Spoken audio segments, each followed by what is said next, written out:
Menguji kejujuran, kisah Abu Nawas mengadili dua pedagang. Pada suatu hari, dua orang pedagang kaya raya datang menghadap Raja Harun al-Rasyid dengan sebuah perkara besar yang membuat sang khalifah merasa harus mencari keadilan yang sebenar-benarnya. Kedua pedagang itu, yang dikenal sebagai saudagar kain dan saudagar emas, berselisih mengenai sepotong emas yang sangat berharga. Saudagar kain menuduh saudagar emas telah mencuri emas miliknya, sementara saudagar emas bersikeras bahwa emas tersebut adalah miliknya sendiri. Keduanya memiliki argumen yang kuat, dan tidak ada saksi yang dapat memastikan siapa yang benar. Khalifah pun berpikir keras, lalu memanggil Abu Nawas untuk membantu menyelesaikan perkara ini dengan kebijaksanaan dan kecerdikannya. Setelah mendengar aduan keduanya, Abu Nawas berkata, "Aku harus menguji kejujuran kalian berdua sebelum memberikan keputusan." Ia lalu meminta seorang pengawal untuk membawa sebatang lilin besar dan sebuah bejana berisi air. "Kalian berdua harus menunggu hingga lilin ini padam. Sementara itu, aku ingin masing-masing dari kalian menulis sebuah pernyataan di atas kertas mengenai bagaimana emas ini bisa berada di tangan kalian," kata Abu Nawas. Saudagar kain dan saudagar emas pun menerima kertas dan pena. Mereka menuliskan cerita mereka masing-masing. Abu Nawas mengamati mereka dengan saksama. Setelah selesai menulis, Abu Nawas membaca pernyataan mereka. Ternyata, keduanya memiliki cerita yang sama, tetapi ada satu perbedaan kecil dalam tulisan mereka. Saudagar kain menuliskan bahwa emas itu ia temukan di dalam rumahnya setelah menimbang kain, sementara saudagar emas mengklaim bahwa ia menyimpan emas itu dalam peti dagangannya, tetapi tiba-tiba hilang sebelum ditemukan oleh saudagar kain. Abu Nawas berpikir sejenak, lalu berkata, "Aku ingin kalian berdua memegang lilin ini bersama-sama sampai padam." Mereka berdua mengikuti perintah Abu Nawas. Sementara itu, Abu Nawas diam-diam memberikan isyarat kepada seorang penjaga untuk pergi ke rumah saudagar kain dan mencari tahu apakah benar ada bekas penyimpanan emas di sana. Tak lama kemudian, lilin pun padam. Saat itu juga, penjaga kembali dan berbisik ke telinga Abu Nawas. Di rumah saudagar kain tidak ada tanda-tanda bahwa emas pernah disimpan di sana. Tidak ada peti, tidak ada timbangan yang menunjukkan bekas-bekas keberadaan emas. Abu Nawas tersenyum dan berkata, "Kejujuran adalah ujian yang sulit, tetapi kebohongan selalu menyisakan jejak." Ia lalu berbalik kepada saudagar kain dan bertanya, "Apakah engkau masih bersikeras bahwa emas ini milikmu?" Saudagar kain mulai gelisah. Keringat dingin mengalir di dahinya. Tentu saja, ini milikku," katanya dengan suara yang tidak setegas sebelumnya. Abu Nawas lalu mengambil bejana berisi air dan meletakkan emas itu ke dalamnya. Ia mengamati dengan teliti, lalu berkata, "Lihatlah bagaimana emas ini tenggelam dengan sempurna. Ini membuktikan bahwa emas ini telah lama digunakan, bukan baru ditemukan begitu saja di rumahmu. Saudagar emas, emas ini memang milikmu." Saudagar emas menghela napas lega, sementara saudagar kain tampak terkejut dan tertunduk malu. Khalifah Harun al-Rasyid pun mengangguk kagum. "Abu Nawas, sekali lagi kau membuktikan bahwa kecerdasan dan kebijaksanaan lebih berharga daripada harta benda." Saudagar kain akhirnya mengakui kebohongannya dan meminta ampun. Abu Nawas berkata, "Kejujuran adalah kekayaan yang tidak bisa dicuri. Sekalipun engkau memiliki emas sebanyak dunia ini, tetapi jika tidak jujur, kau tidak akan pernah merasa cukup." Dengan keputusan itu, emas dikembalikan kepada pemilik aslinya, dan saudagar kain pun belajar bahwa kejujuran adalah satu-satunya jalan menuju kehormatan sejati. Hari-hari setelah kejadian itu, kabar mengenai keputusan Abu Nawas menyebar luas di kalangan masyarakat. Tidak hanya pedagang, bahkan para pejabat kerajaan pun mulai mendengar cerita ini dan banyak yang terkesan dengan kecerdikan serta keadilan yang Abu Nawas tunjukkan. Mereka merasa terinspirasi untuk lebih berhati-hati dalam bertindak, terutama dalam hal kejujuran. Namun, ada juga beberapa pihak yang merasa penasaran dengan cara Abu Nawas menemukan kebenaran dalam perkara itu. Mereka bertanya-tanya, apakah benar ia hanya mengandalkan kejelian atau ada trik lain yang digunakan untuk mengungkapkan kebohongan si saudagar kain. Raja Harun al-Rasyid yang menyaksikan kejadian itu dengan mata kepalanya sendiri, merasa semakin terkesan dengan akal dan ketegasan Abu Nawas. Ia mengundangnya untuk berbicara lebih lanjut. "Abu Nawas," kata sang khalifah, "aku ingin tahu lebih banyak tentang cara kerjamu dalam mengadili perkara tadi. Apakah benar hanya dengan pengamatan sederhana kau bisa memastikan siapa yang berbohong?" Abu Nawas tersenyum tipis. Ia tidak menjawab langsung, tetapi menyarankan agar mereka berjalan-jalan di taman istana. Saat mereka berjalan di antara pepohonan yang rindang, Abu Nawas mulai berbicara. Kebenaran seringkali terselubung dalam kebohongan yang halus. Tugas kita bukan hanya untuk mendengar apa yang dikatakan orang, tetapi juga untuk meraba kebenaran yang tersembunyi. Dalam perkara pedagang tadi, aku tidak hanya melihat tulisan mereka. Aku juga melihat reaksi mereka, cara mereka berbicara, dan cara mereka bersikap. Khalifah mendengarkan dengan penuh perhatian, meskipun ia tahu bahwa dalam setiap kata Abu Nawas ada kedalaman yang lebih dari sekadar penjelasan biasa. Tapi bukankah ada risiko besar jika kita hanya mengandalkan insting dan pengamatan? Bagaimana jika kita salah menilai? Tanya Raja Harun al-Rashid. Abu Nawas tertawa kecil. Keberanian untuk mengambil keputusan dengan hati yang bersih adalah kunci dalam mengungkapkan kebenaran. Kita tidak akan selalu benar, tetapi jika kita berpegang pada kejujuran dan logika, maka keputusan kita akan mendekati kebenaran. Saat aku meminta mereka menunggu hingga lilin padam, itu bukan hanya soal waktu. Aku ingin melihat bagaimana mereka bertindak dalam situasi yang penuh ketegangan. Orang yang bersalah akan merasa gelisah, cemas, dan terdesak. Sementara orang yang jujur, meskipun merasa cemas karena menghadapi masalah, tetap tenang dan tidak kehilangan arah. Mendengar penjelasan ini, sang khalifah semakin kagum. Jadi, bukan hanya soal bukti fisik yang kau cari, tetapi juga soal memahami karakter orang yang terlibat dalam perkara ini. Dengan begitu, kita bisa merasakan apakah mereka sedang berbohong atau tidak. Betul, jawab Abu Nawas. Kejujuran bisa tercium dari cara orang berbicara, ekspresi wajah, dan bahkan ketenangan mereka.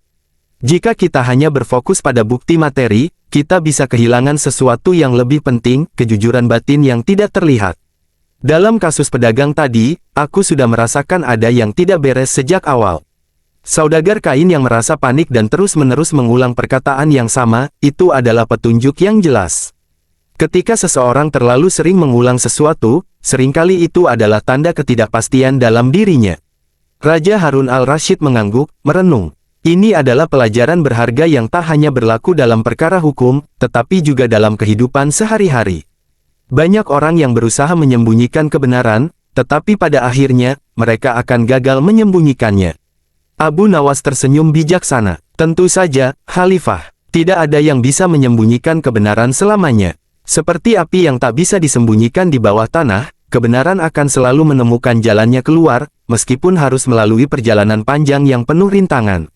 Setelah berbincang panjang lebar, Raja Harun al-Rashid merasa lebih percaya diri dalam menjalankan pemerintahannya. Ia merasa bahwa dengan kebijaksanaan Abu Nawas, ia bisa lebih adil dalam mengatasi berbagai persoalan yang datang kepadanya. Bahkan ia mulai mempertimbangkan untuk membuat Abu Nawas sebagai penasihat pribadinya, karena tidak hanya kecerdikan, tetapi juga keberanian Abu Nawas untuk selalu memilih jalan yang benar meskipun itu penuh dengan tantangan. Hari-hari berikutnya, Abu Nawas terus dikenal luas sebagai tokoh bijak yang tak hanya terkenal dengan kecerdasannya, tetapi juga dengan keberaniannya dalam menghadapi ketidakadilan. Orang-orang mulai datang kepadanya untuk mencari nasihat, tidak hanya tentang perkara hukum, tetapi juga tentang hidup. Kejujuran, ketulusan, dan kebijaksanaan menjadi pelajaran yang tak terucapkan tetapi sangat terasa dalam setiap kata dan tindakan Abu Nawas. Namun, meskipun namanya semakin dikenal, Abu Nawas tetap sederhana. Ia tidak pernah merasa bangga dengan kecerdikannya. Bagi Abu Nawas, hidup adalah sebuah ujian panjang yang penuh dengan pilihan, dan yang terpenting adalah bagaimana seseorang memilih untuk tetap jujur dan lurus meskipun dihadapkan pada cobaan yang sulit. Khalifah Harun al-Rashid, setelah belajar banyak dari Abu Nawas, sering mengingat nasihatnya. Ia pun berusaha untuk lebih memperhatikan setiap perkara yang datang kepadanya dengan hati-hati dan bijaksana. Semua itu berkat pelajaran berharga yang ia terima dari seorang yang sederhana tetapi penuh dengan kebijaksanaan, seorang yang tak pernah takut untuk menghadapi kebenaran, Abu Nawas. Waktu terus berjalan, dan kejadian mengenai dua pedagang itu tetap menjadi bahan pembicaraan di kalangan rakyat. Banyak orang mulai berpikir ulang tentang pentingnya kejujuran dalam kehidupan mereka. Beberapa pedagang yang sebelumnya sering melakukan kecurangan menjadi takut untuk berbuat curang, khawatir akan tertangkap oleh kecerdikan Abu Nawas. Bahkan ada yang mulai mengubah cara berdagang mereka agar lebih adil dan jujur. Namun, di balik semua itu, tidak semua orang senang dengan keberhasilan Abu Nawas dalam membongkar kebohongan.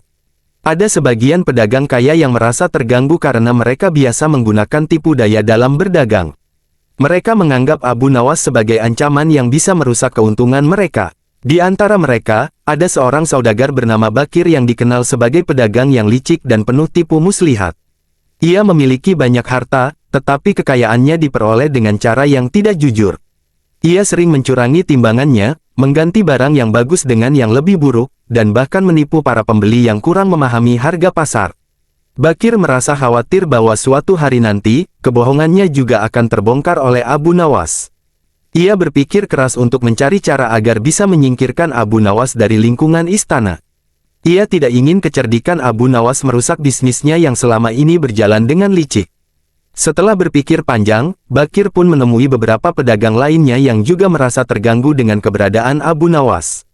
Mereka pun bersekongkol untuk membuat jebakan yang bisa menjatuhkan nama baik Abu Nawas di hadapan Khalifah Harun al-Rashid. Bakir lalu menyusun rencana licik. Ia meminta salah seorang bawahannya untuk menyamar sebagai orang miskin dan berpura-pura kehilangan sekantong emas. Setelah itu, ia akan melaporkan kejadian itu ke istana dan meminta Abu Nawas untuk menangani perkara tersebut. Mereka berharap Abu Nawas akan gagal menemukan solusi yang adil sehingga kepercayaan khalifah terhadapnya akan berkurang. Keesokan harinya, seorang lelaki berpakaian lusuh datang ke istana dan menangis terseduh-seduh di hadapan Khalifah Harun al-Rashid. "Wahai Paduka, aku seorang fakir miskin yang telah kehilangan seluruh hartaku. Aku memiliki sekantong emas yang kuperoleh dari bekerja keras bertahun-tahun, tetapi pagi ini, ketika aku hendak membeli makanan, emas itu telah lenyap." Khalifah yang dikenal sebagai pemimpin yang adil dan bijaksana merasa iba. Ia pun memanggil Abu Nawas dan meminta agar ia menyelidiki perkara ini. "Abu Nawas, lelaki ini mengaku kehilangan sekantong emasnya. Aku ingin kau mencari tahu siapa yang mencurinya dan mengembalikan emas itu kepadanya," kata Khalifah. Abu Nawas mengamati lelaki itu dengan saksama. Matanya tajam, mencari tanda-tanda apakah cerita ini benar adanya atau hanya rekayasa.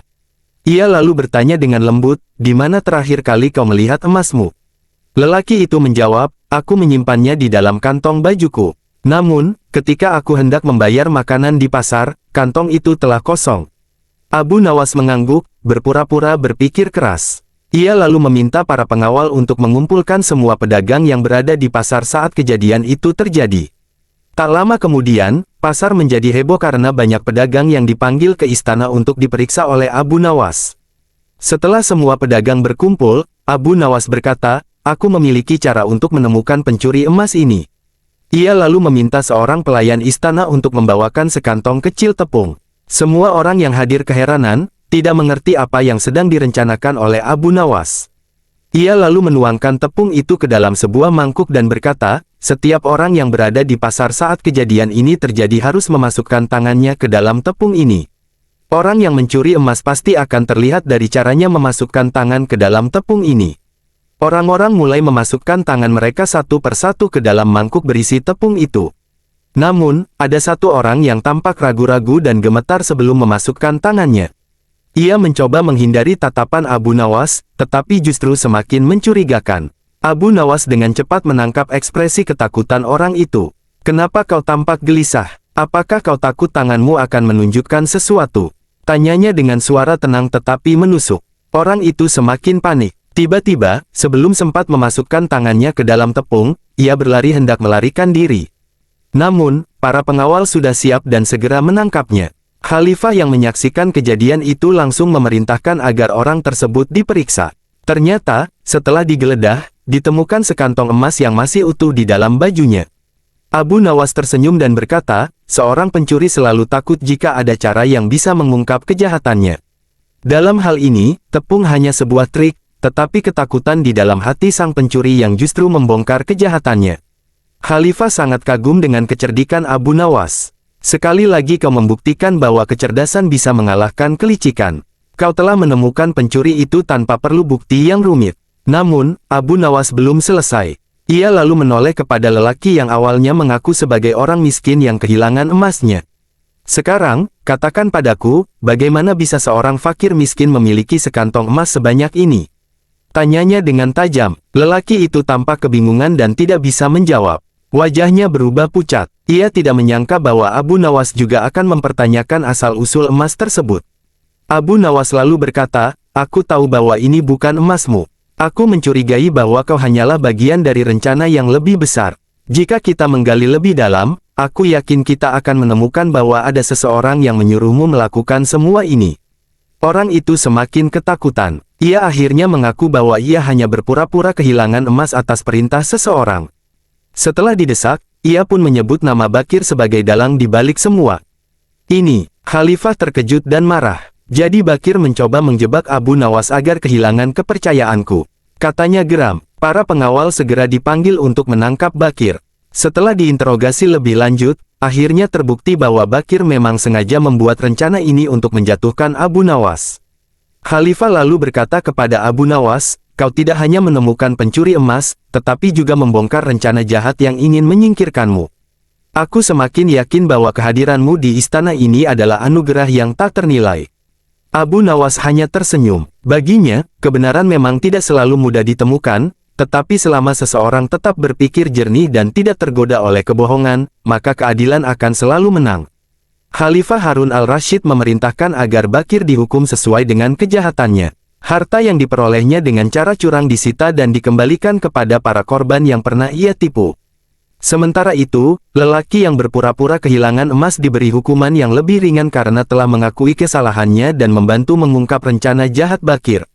Setelah kejadian itu, rakyat semakin percaya pada kebijaksanaan Abu Nawas. Para pedagang yang jujur merasa lega karena keadilan ditegakkan, sementara mereka yang masih memiliki niat buruk mulai berpikir ulang sebelum berbuat curang.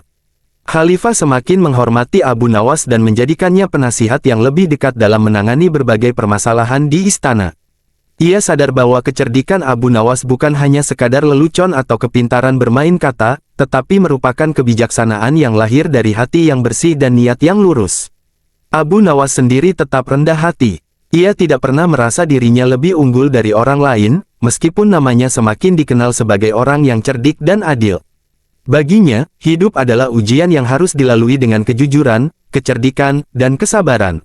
Hari-hari berlalu, dan kisah tentang bagaimana Abu Nawas mengadili dua pedagang, serta membongkar tipu daya Bakir, menjadi legenda yang terus diceritakan dari generasi ke generasi. Ia tidak hanya meninggalkan kisah penuh hikmah, tetapi juga pelajaran bahwa kebohongan mungkin bisa menyembunyikan kebenaran untuk sementara waktu, tetapi pada akhirnya, kejujuranlah yang akan menang. Tamat.